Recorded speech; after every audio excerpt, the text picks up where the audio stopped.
Mesdames et messieurs, The greatest festival of our contemporary society, the Olympic Games, is about to begin. this is gonna be close. Oh! They're all completely gassed! They've given it everything on the global bucket! Oh, yeah! Go! Oh! Brilliant, brilliant, brilliant. But that is an Olympic championship. Ready? Hello and welcome to another episode of Keep the Flame Alive, the podcast for fans of the Olympics and Paralympics. If you love the games, we are the show for you. Each week we share stories from athletes and people behind the scenes to help you have more fun watching the games. I am your host, Jill Jaracz, joined as always by my lovely co-host, Alison Brown. Alison, hello, how are you? I am feeling underdressed because we were just having a rhythmic gymnastics conversation, and I feel like I need some nude mesh and some crystals and some beads. I was going to say, how do you feel underdressed? Because half of their costume is nude. Well, it's mesh, but it's designed to make it look like there's nothing there.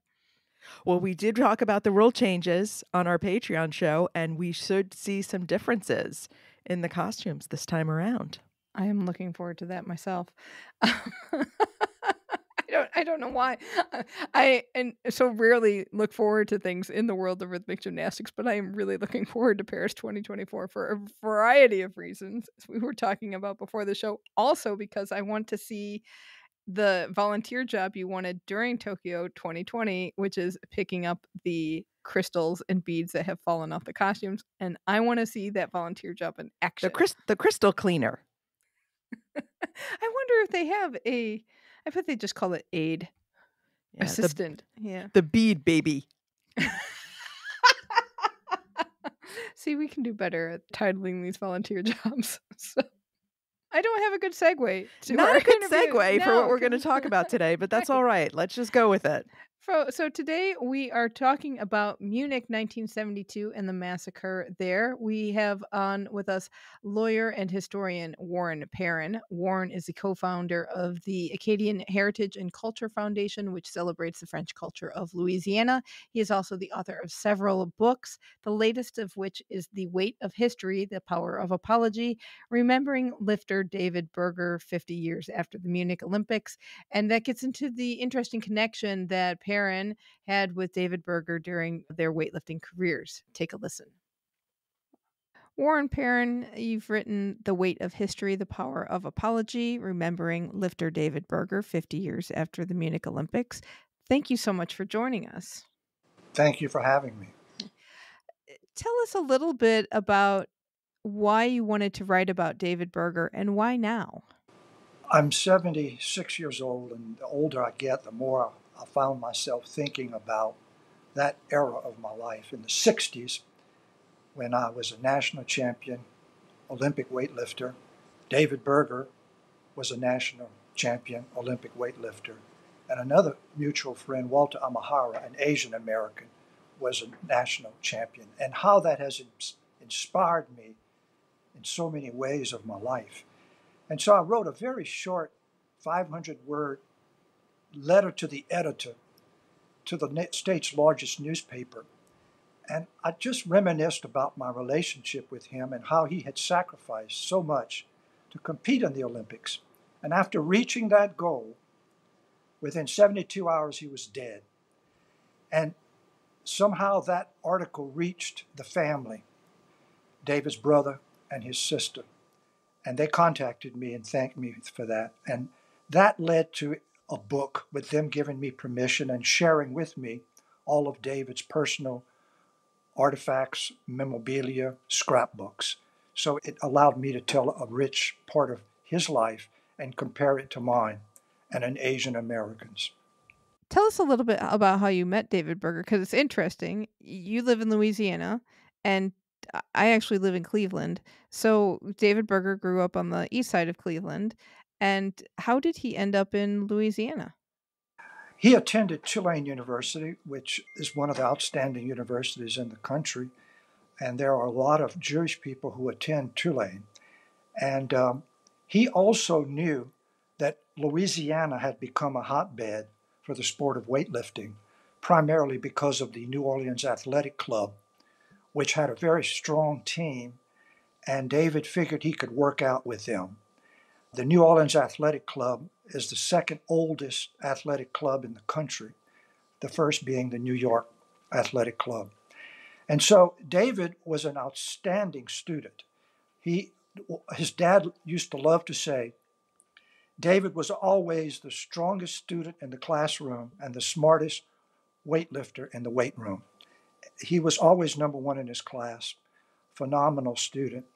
And so he saw an opportunity, I think, to blend both his preparation for the Olympics and at the same time get an outstanding degree from Tulane University.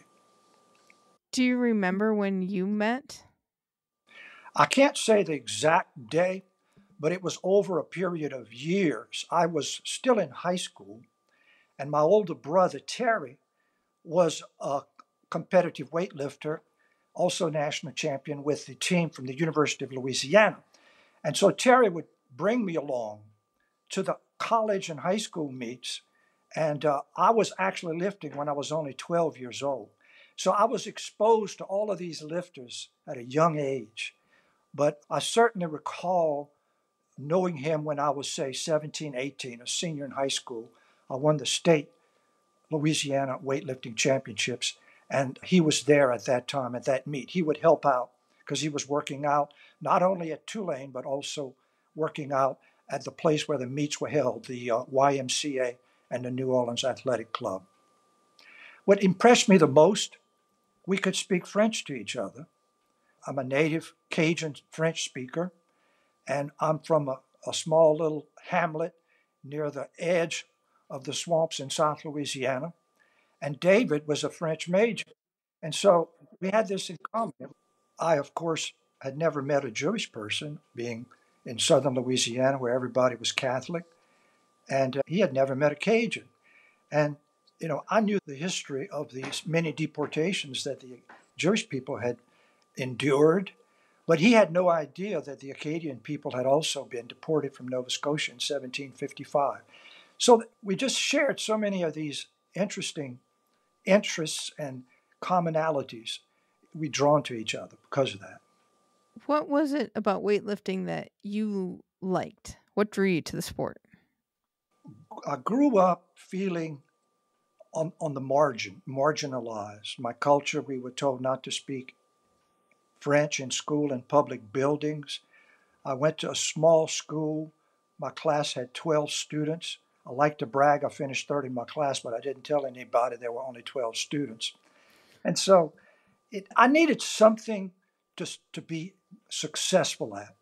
And my brother introduced me to the sport, and I took a liking to it immediately and started winning competitions at an early age.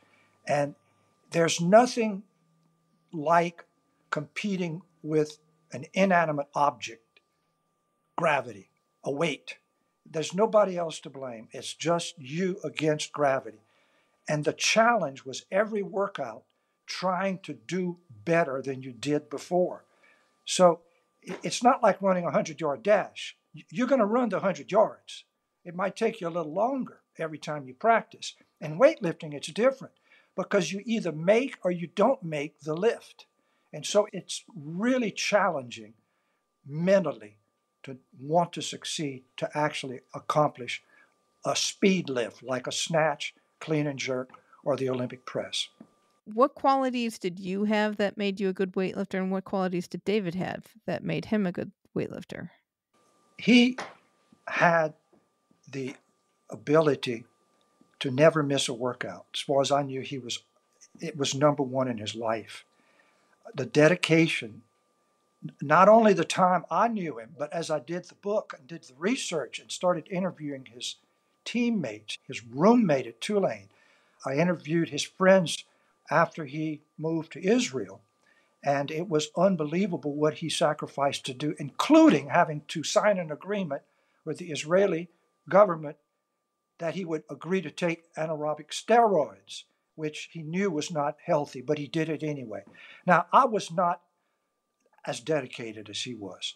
For me, it was the camaraderie, being on a national team, winning gold medals and winning trophies and traveling. That was a lot of fun. But I knew once I met my future wife, I was going to go to law school, and that was going to be the end of my weightlifting career. So I had a short-term goal. David had a long-term goal.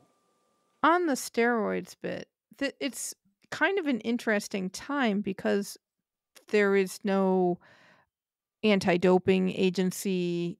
There's no, I mean, they're new, and it's just like, oh, here's these pills that can make you better, make you a better weightlifter. Wouldn't you want to take them? They're just kind of like vitamins. What was the attitude towards anabolic steroids in your circles, or how you saw it in the weightlifting community at large? I never took them. They were offered to me.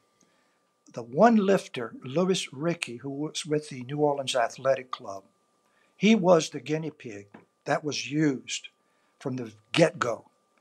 And he went so quickly in increasing his weights, everybody knew there was something that was not on the up and up. It never happened before, where a lifter went from being pretty good to breaking world records and defeating the best in the world.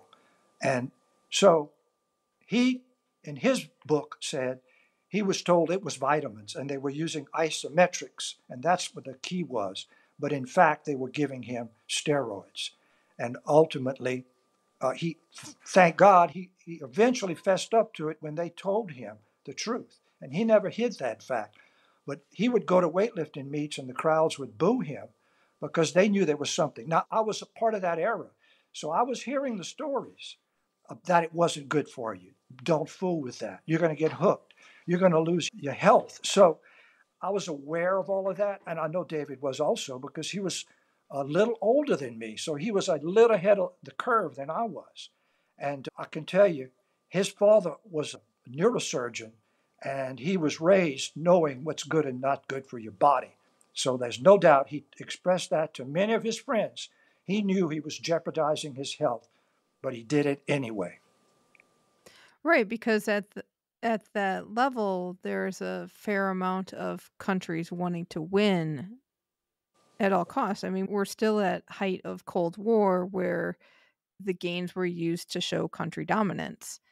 So had you know David, or had he already left Louisiana by the time he started having to take the steroids? I don't know if he took them while he was in Louisiana.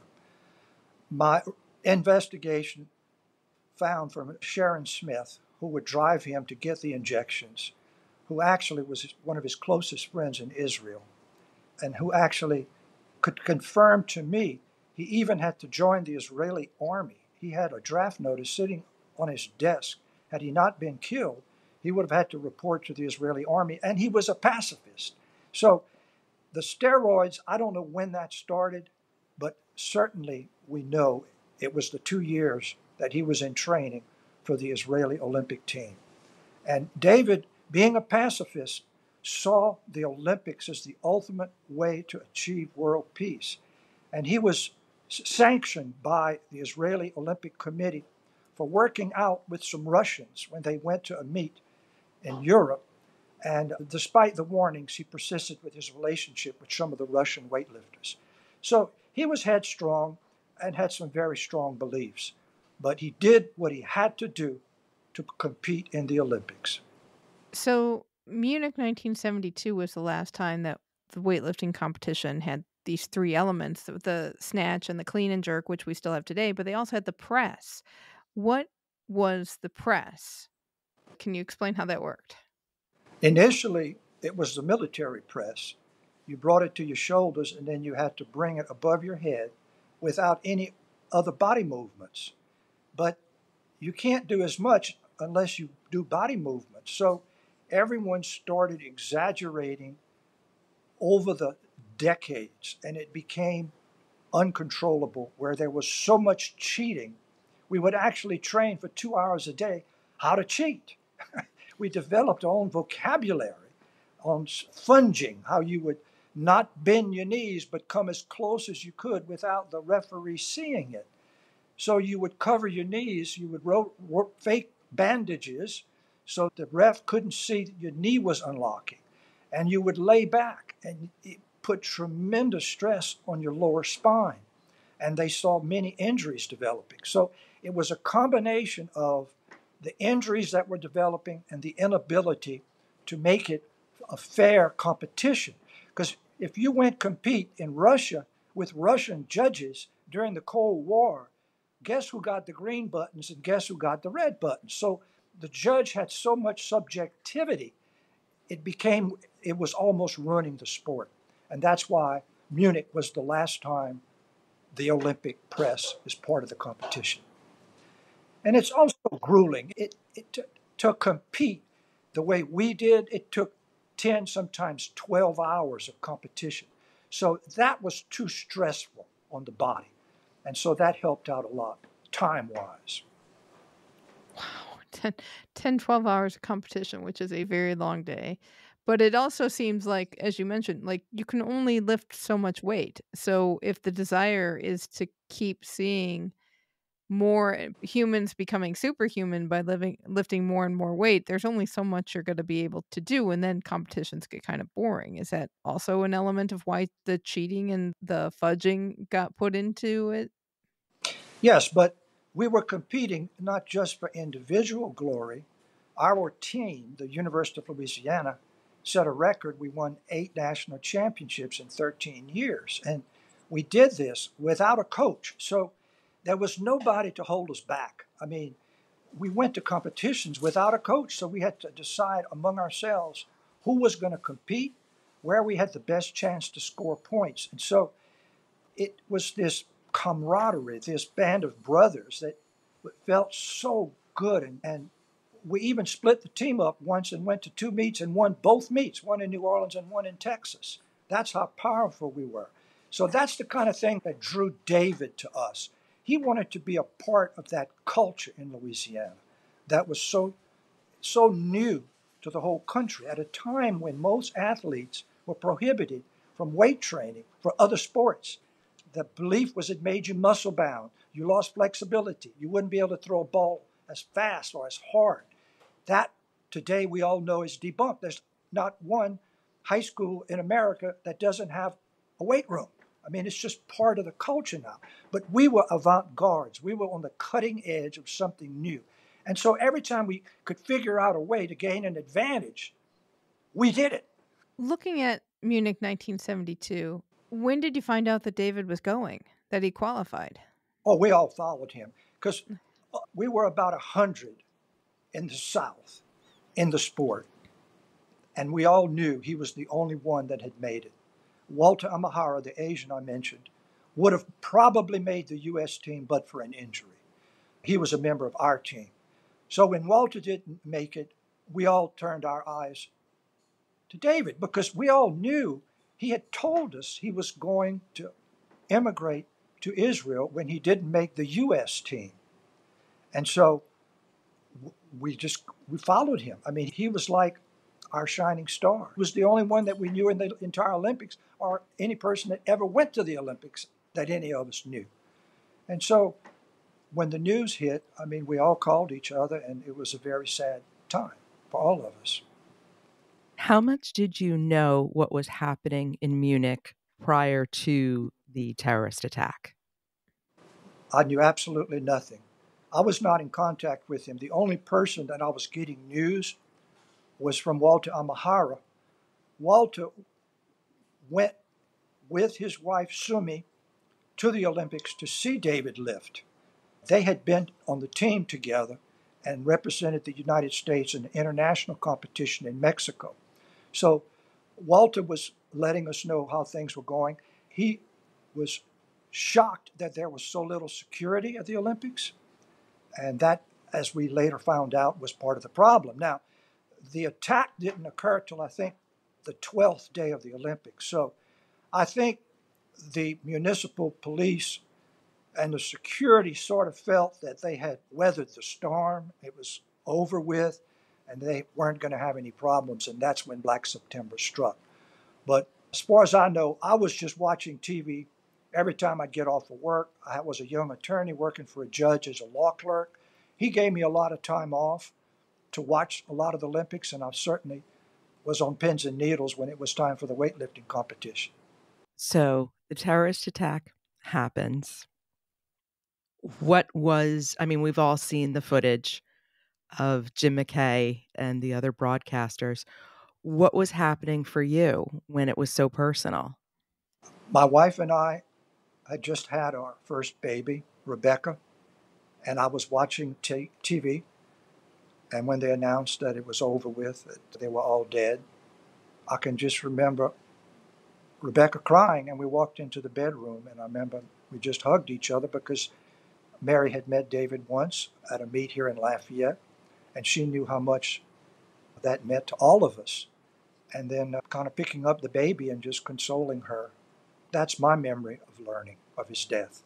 And then what was the reaction within that community? Were you in communication with each other? I mean, obviously there's no cell phones, there's no texting. So what was the communication? No, I called some of the guys. We spoke. I knew Walter was over there. We couldn't communicate with him. So several of us called each other and just wondered what had happened. And we basically watched the ceremony the next day in Olympic Stadium. They suspended the games for, I think, 36 hours. And Avery Brundage made the famous speech that the games must go on. I think something very ironic took place. I didn't mention this in the book, but on retrospect, the Palestinians had requested permission to send athletes to the Olympics, and they were turned down. And the Israelis, as soon as the incident took place, Golda Meir called back the entire team back to Israel. So the irony was Israel didn't get to compete in the full Olympics, but the Palestinians showed up uninvited as terrorists. What did you think about the games continuing? That's a good question, which I've really never considered. I think that at the time, it was probably the right thing to do, because if they had canceled the games, who knows what would have happened. You'd have had the anti-Israeli athletes perhaps boycott. So that was the whole issue, trying to keep the games intact, trying to keep them going. I think what shocked the whole world, it was the first time the Olympics had been hijacked in real time. And it was the one thing that the international community felt the whole world came together in peace. And they couldn't, and they didn't. And the Palestinian cause ultimately prevailed, because the next week, everybody in the world knew the Palestinian cause. Before that, they had been shunned and ignored. So it was a tough call. The more controversial part is how the Olympics dealt with it in the ensuing years by not making an effort to memorialize it properly until just 50 years. It took 50 years for them to say, we're sorry, we goofed up. That's the tragedy. And that's what hurt the Berger family so much, because David's father, Dr. Ben Berger, spent his entire life trying to get them to simply acknowledge by a moment of silence, and they would not do it. They gradually did it in baby steps in certain ways. In Rio, they did a small memorial in the Olympic Village. They just kind of slow walked it.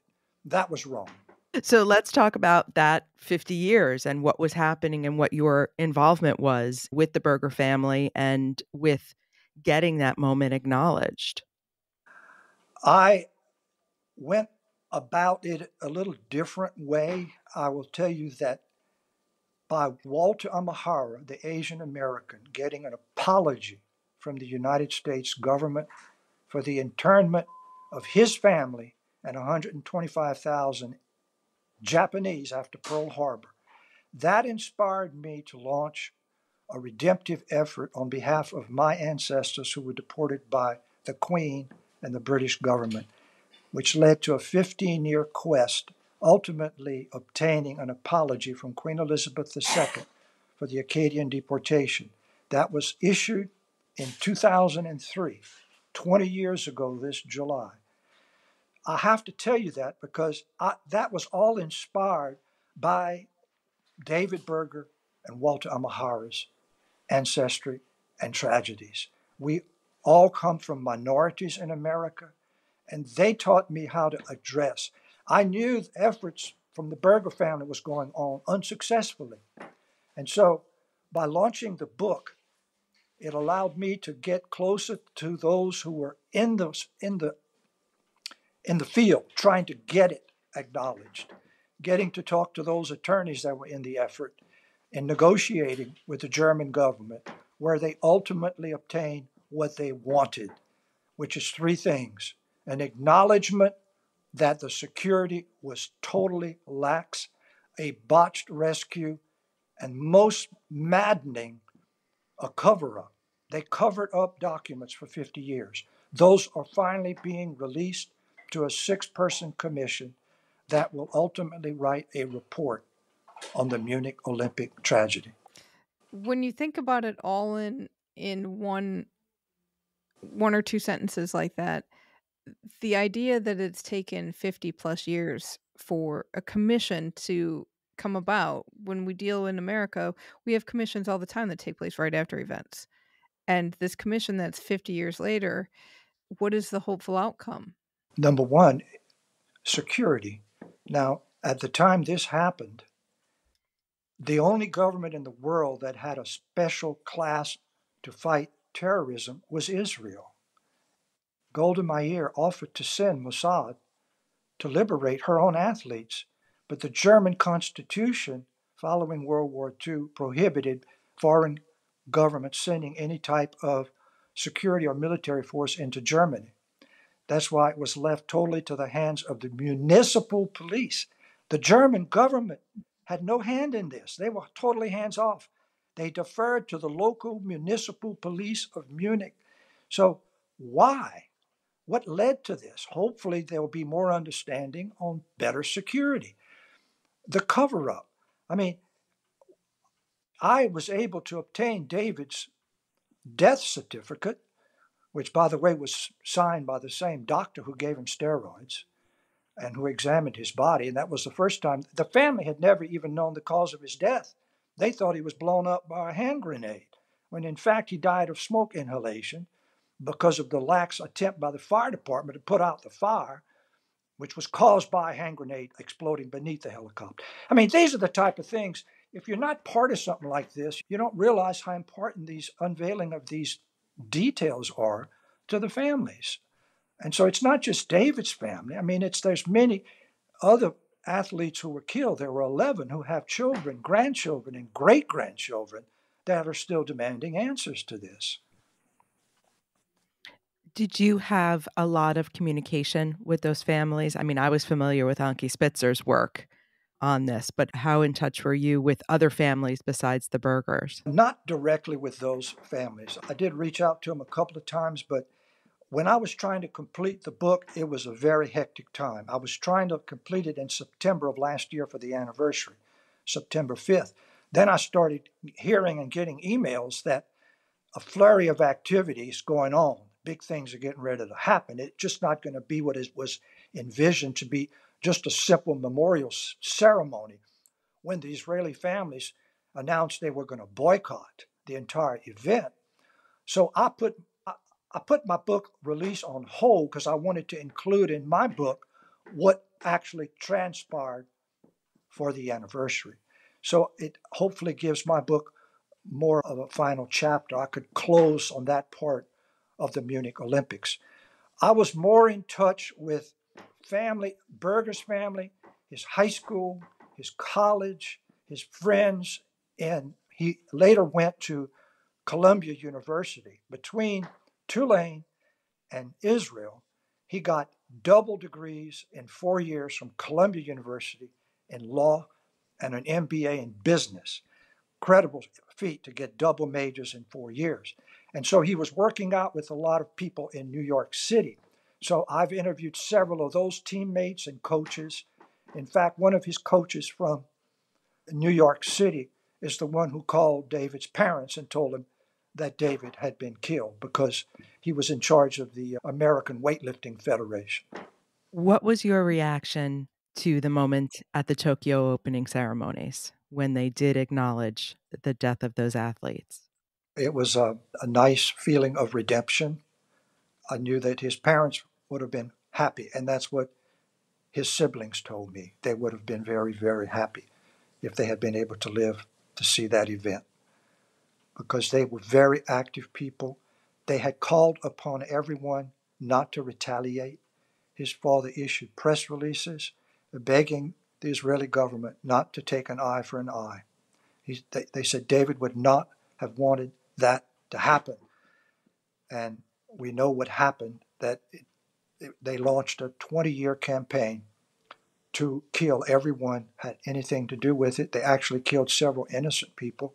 Several of the Israeli agents were killed.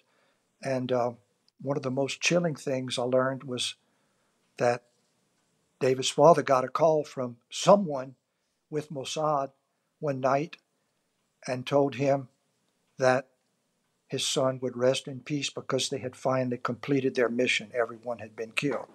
And that did not please Dr. Berger at all. Did you know that moment in Tokyo was going to happen ahead of time? Or did it shock you the way it shocked us? No, I had no idea. It really shocked me. I didn't realize that they would be so open about it. And the apology was really an amazing thing to see, because governments usually don't apologize. They usually use some nice words like, we acknowledge wrongs and we won't do it again. But it was a heartfelt, get on your knees apology. And I thought that was wonderful. Do you think that there should be continued moments of silence that it should be just a part of the opening ceremonies going forward? Or is one apology enough? I think it should be part of it going forward, to remember those not only killed by violence, but those who have perished competing. What's the harm in saying, let's remember? I mean, I view this book as a form of remembrance of a portion of a person's life that is meaningful to me as a person, and hopefully it'll touch other people when they read the whole story. And so by remembering, it helps us not to forget, and it helps us not to commit the same errors. What's your favorite memory of David Berger? Having him volunteer to spot me, although we were competing against each other in the middleweight class. I have a great memory of him. Whenever you're trying a record attempt, it's always good to ask for spotters to come in case you drop the weight and you don't want to get hurt. And so to have your competitor offer to spot you showed a lot of sportsmanship. I invited him to come to Lafayette for one of our meets and put him up in a home, and we gave him some Cajun food. I think first time he had ever heard of or eaten a crawfish, but he was really taken with the Cajun culture. He was fascinated that we still had preserved our language after having been deported from French Canada over 250 years ago. He found that fascinating, as do many people today. In the book, you detailed a lot of ways that people are keeping David's memory and legacy alive, with naming things after him and scholarships and gyms and that beautiful mural at the high school. What do you want to see as David's legacy? What do you want to see people remember about this? The dedication to sport and what sport can do for peace. And I conclude the book by making a very honest suggestion, not macro, but micro future to prevent violent extremists in the future that are usually young men that don't have economic opportunities. David's story gives us hope that by the use of sport, and there is an ongoing program now which is financed by Qatar through the United Nations to provide funding to help young economically challenged men compete in sport and get understanding of other cultures. That's David's story. I mean, the poem To an Athlete Dying Young by Hausman is so poignant on that. It's the athlete achieving glory and then being dead. It's the knowledge that he died happy. He died knowing his records won't be broken. And that's, to me, that's David's story. The tragedy is there, but the story is a powerful one of a pacifist sacrificing his marriage to his high school sweetheart, his career as a lawyer, and going to a country and joining the army to be able to be an athlete and compete, knowing you probably won't medal. And he didn't medal. He actually missed one of his clean and jerks, and he tried it again and again, and he could not make. You have to compete at least one lift in the snatch and clean and jerk to be in contention for a medal. So he was eliminated for that reason. But he had a dinner with his brother and sister that night and told him he was very pleased he had been able to compete. And Barbara asked him, "When are you coming home, David?" And prophetically he said, "I'll be coming home for marriages and funerals." And he was brought home in a coffin. Do you watch the Olympics now with trepidation that something's going to go wrong? Does that sit with you? No. If you just look at the amount of money they are spending now on security, it like quadruples every 4 years. It's phenomenal, the money that was spent on the last Olympics. So no, that doesn't concern me. One of the things your listeners might find interesting is I researched and located the records from the Watergate tapes when President Nixon called Dr. Berger and expressed sympathy. And Dr. Berger appreciated the call from the president, but he commented to his wife, Dot, he just seemed insincere and unemotional. And so that always piqued my interest. And so by getting those Watergate tapes were released recently, and I found there was a discussion among his executive staff. Probably Haldeman suggested he make the call. He said, if you don't want to make the call, we'll get another Jewish member of the executive branch, either Kissinger or someone else, to make the call. And Nixon reluctantly said yes. He said, you can't trust those Jews. They were responsible for the release of the Ginsburg tapes. Those Ginsburg tapes exposed the crimes of the administration through the Vietnam War. And Ginsburg just died, I think, last week. But Nixon had expressed openly before and after the call his distrust of the Jewish members of the government, especially in the Department of Labor, which he claimed they were giving false information to wreck his reelection campaign. So another side story, but it's interesting to uncover history. You've done a lot of research for the book, so is there anything else that was interesting that didn't necessarily make it into the book? A lot. It was difficult to decide what to leave out. What I found one of the most fascinating remembrances of David is the sculpture that was financed by members of the friends and family of the Bergers in Ohio. It's in a national park. By the way, it's the smallest national park in America because it just holds the sculpture remembering David's life. And it's the 5 Olympic colored rings that are broken. And the broken parts point to the ground and upward. They split, but they point as a foundation for the future hope. They reach up to the heavens. And so I think that's my goal is to visit that when I go give a talk in David's hometown of Shaker Heights. I'll be giving a talk in October, and I hope to visit that site and meet many of his friends from elementary and high school, Shaker Heights. You may meet me. I may show up. I was going to say, I think Jill may be making an appearance at that. That would be great. Well, Warren, thank you so much for joining us and talking about the book. We really appreciate your time.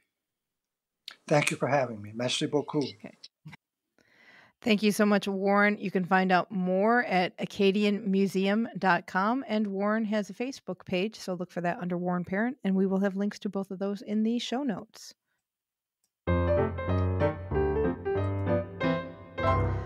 That sound means it is time for our history moment, and all year long we are looking at the Seoul 1988 games as it is the 35th anniversary of those games. I follow up from last week because I really did do a massive deep dive into rhythmic gymnastics after your story because I was so curious about the live music element. And if you're part of our Facebook group, you will have seen I did find a routine set to percussion, and it is quite interesting. I will tell you that. It was really good. You spent way too much time on YouTube watching these. But I think rhythmic gymnastics is moving up on our list of sports we have never talked about that we need to cover more extensively.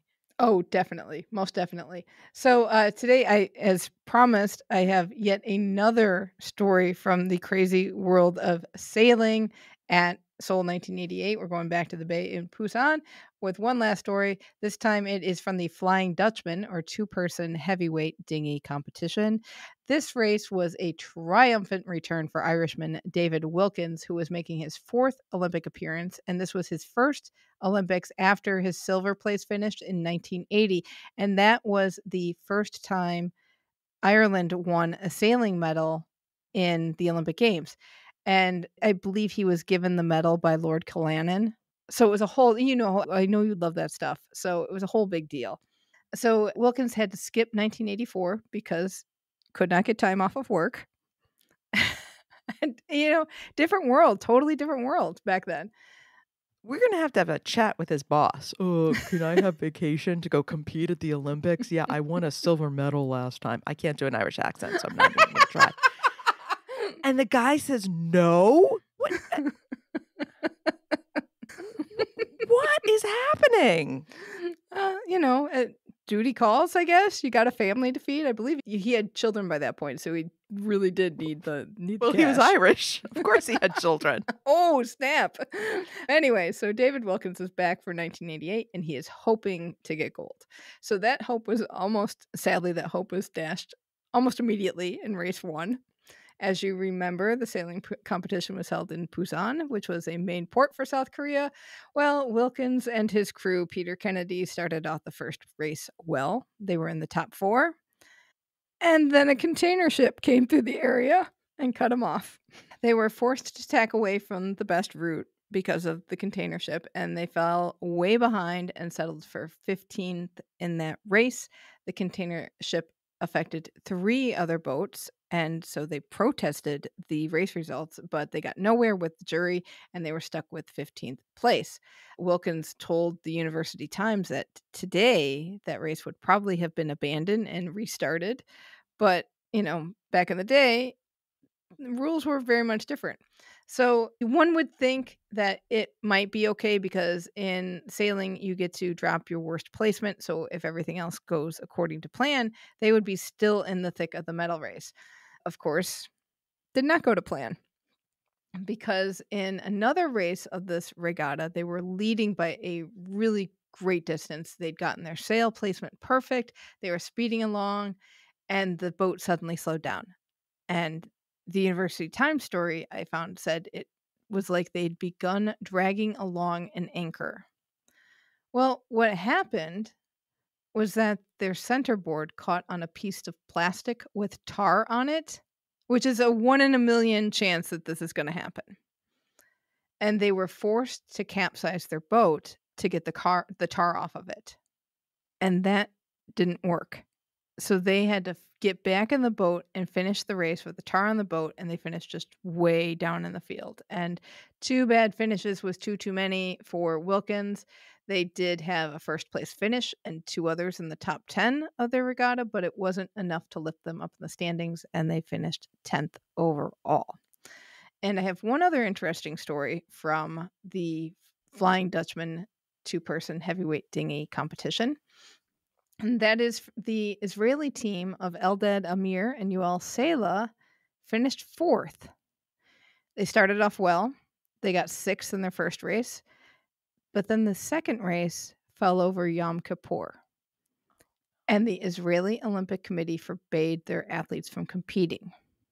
And during the rest of the regatta, they continued to do well. They had 2 first-place finish, and then they had a lousy finish in the 5th race, and they were stuck with a bad result, and they ended up finishing 4th place, missing out on winning what would have been Israel's first Olympic medal ever. That makes me both stories make me so sad. Yeah, I guess I'm ending the sailing competition on a down note, but At least no one died. Considering some of the other stories you told, that actually was a serious consideration. Well, the whole sailing competition is just really interesting in what organizers have to do and what international federations go through to put on games and how much they have to deal with the weather. Well, we'll have to check with Maggie Shea and Stephanie Roble. They are scaling in the test event for Paris to make sure there is no tar, there are no container ships, there are no people flailing about in the water. Somehow I think a lot of lessons were learned from Seoul 1988.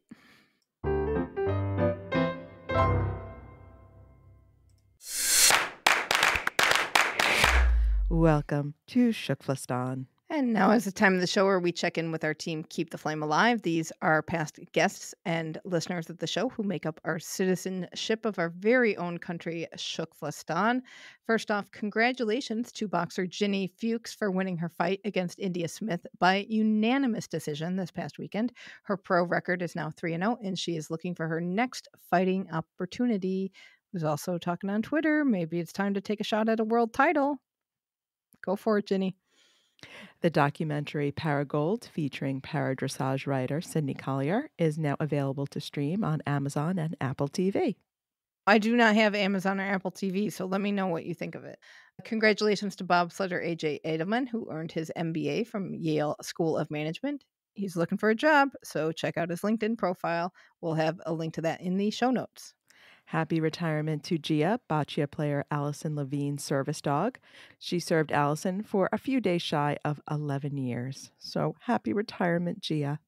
Former biathlete Claire Egan has been helping out at U.S. biathlon training camps. Are you really ever a former biathlete? I'm not sure. I think they just keep you roped in, but she's still connected to the community and helping up the next generation. And Book Club Claire will be going on her postponed trip to Tokyo. You can follow along on Insta at Light the Cauldron and Poro the Tanuki. So it's Poro _ Tanuki. She's got the Tokyo National Stadium on her agenda, so we are looking forward to seeing pictures of her there. And a reminder that the June 23rd, which is this Friday, is Olympic Day, and this celebrates the founding of the International Olympic Committee and is a day that you should go out and be active. So please let us know what you plan to do. You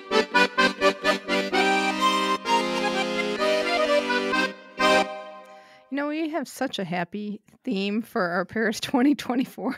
How fast did I want to get on the phone with Andy Spalding, our corruption attorney, after I heard this story?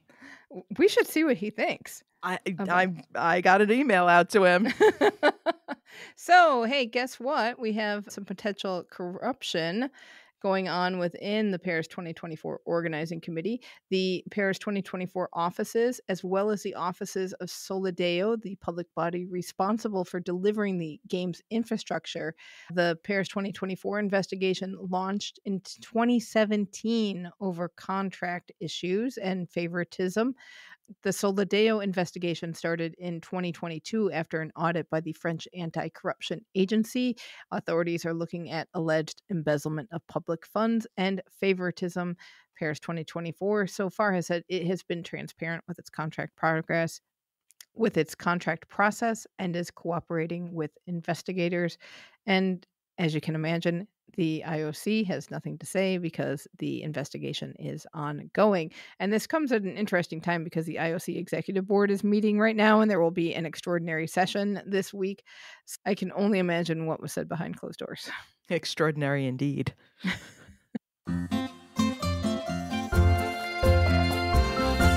Hey, we have a story about Milan that does not involve corruption, that does not involve things running over budget, and that does not involve people fighting with each other. This is amazing. I know. So the IOC announced that 4 events from Milan-Cortina 2026 will have name and format changes.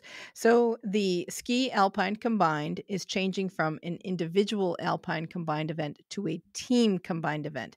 So instead of the individual needing to be a technician and a speedster, they're spreading that out to a 2-person team That will be 2 athletes of the same gender from the same National Olympic Committee competing together. One can be the speed specialist, one can be the technical specialist. This is resulting from the fact that the FIS, the International Federation, also changed that event within their competition. So the Olympics is following suit. In Nordic combined, the men's team format will switch from the Team Gunderson Large Hill 4x5 kilometers, which is 4 athletes, to a team sprint Large Hill, which will be 2 athletes skiing 7.5 kilometers. This event will be made up of teams of 2 athletes of the same gender, which is men because women don't compete in Nordic combined. And if you noticed, that is a quota reduction for men's Nordic combined. Ski jumping, also looking at a quota reduction. The men's team jumping event is going from 4 athletes to 2 athletes. So what I love about this is the name of the event will switch from men's team to men's super team. I think it should be men's concentrated team. So mostly in the ski jumping, this means that the quota for athletes gets spread over to the women's side. There will be more equality in that event. And then the final one is in cross country, they are aligning all of the distances so that men's and women's distances will both be the same. You kind of buried the lead on this one. Yeah. That's a big change where they're going to adjust the distances where they're going to be the same. Women cross-country skiers have been asking for this for several cycles. They've been doing this in swimming. They've been doing this in some other sports. So this is a nice balance that should have been achieved a long time ago. Exactly. Biathlon, looking at you. You're next. Let's just get in line here. So that is going to do it for this week. Let us know what you think about the IOC's dealing of the Munich 1972 massacre. You can connect with us on Twitter and Instagram at FlameAlivePod. Email us at flamealivepod@gmail.com. Call or text us at 208-352-6348. That's 208-FLAME-IT. Be sure to join the Keep the Flame Alive podcast group on Facebook. And don't forget to get our weekly newsletter filled with other fun stories about this week's episode. You can sign up at our new website, which is still flamealivepod.com. We would like to give a special thank you to our intern, Annalee Deabel, for doing research for this episode. And next week, we will have a lot to catch up on. There's Olympic Day. It's esports week. The whole boxing situation will have a decision, and there's likely more excitement to come in the world of the Olympics and Paralympics. So please join us for that. Thank you so much for listening. And until next time, keep the flame alive.